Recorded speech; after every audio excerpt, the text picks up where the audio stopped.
Il a été acheté en 78, il s'appelait le Gilles Coeur. L'enseigne est d'origine et Roger Diamantis a gardé l'enseigne et a mis Saint-André-des-Arts. Au début, il s'appelait le Saint-André-des-Arts 3 et maintenant c'est Saint-André-des-Arts. Avant, il y avait des grilles, donc le hall était à l'air libre. Maintenant, il y a évidemment des portes. Et les 50 ans du Saint-André vont se dérouler dans la salle Gilles Coeur, la grande salle du Saint-André. J'ai 23 ans. Depuis mon enfance, je me débrouille seule et ça me plaît. Les gens détestent mon indépendance et essaient toujours de me brider. On a demandé à Ils disent Gabriela de moi Diamantis que je suis de remettre à l'affiche dans les deux salles, la Salamandre, sauvage. les Carabiniers de Godard et le Printemps de Marcel Hanoun. C'était l'affiche du 27 octobre 1971 quand le cinéma a ouvert. Vachement belle cette affiche. Hein. Bah,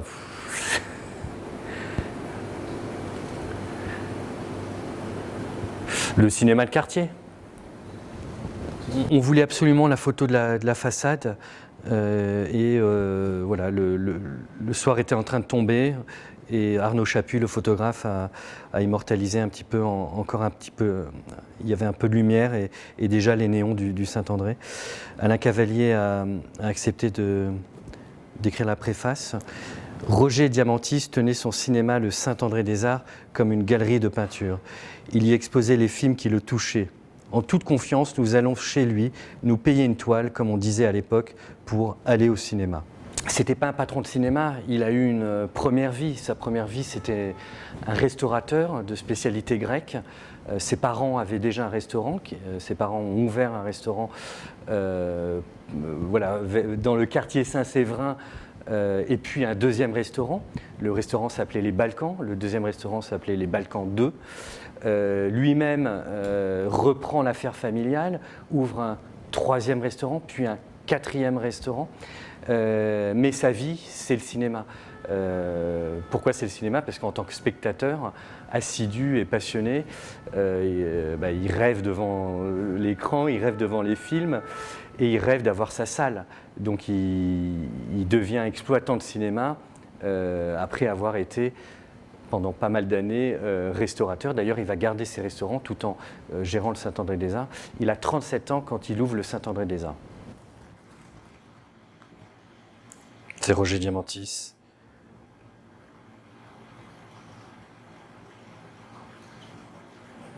Le petit Roger avec ses parents. Les premiers films qui l'ont marqué. Alors, il a été spectateur assidu, ses parents l'emmenaient, il avait 4 ans et il allait déjà voir des films au cinéma avec ses parents parce que ses parents n'avaient pas les moyens de se payer des nounous, donc il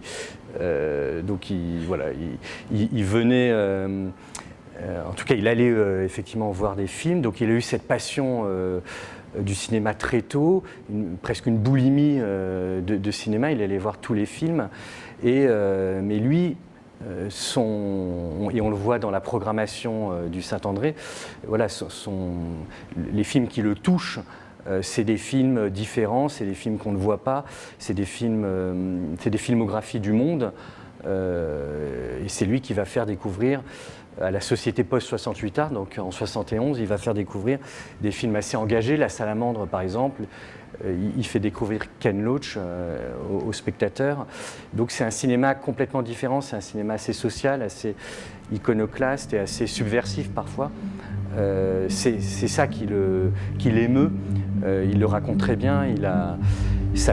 Quand un film le bouleverse, même si la qualité du film n'est pas extraordinaire, mais quand un film le bouleverse, il le défend et il le passe dans sa salle.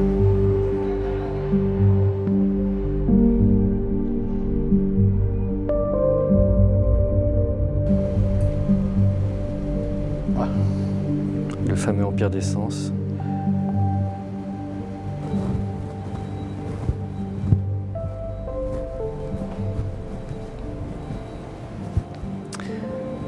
On est en septembre 1976 quand Roger Diamantis affiche l'Empire des Sens de Oshima. Il l'a obtenu sur la rive gauche, au seul Saint-André-des-Arts. C'est un succès énorme. Effectivement, le quartier latin et le Saint-André-des-Arts en particulier, c'était les cinémas d'art et d'essai, c'était la chasse gardée des exploitants indépendants.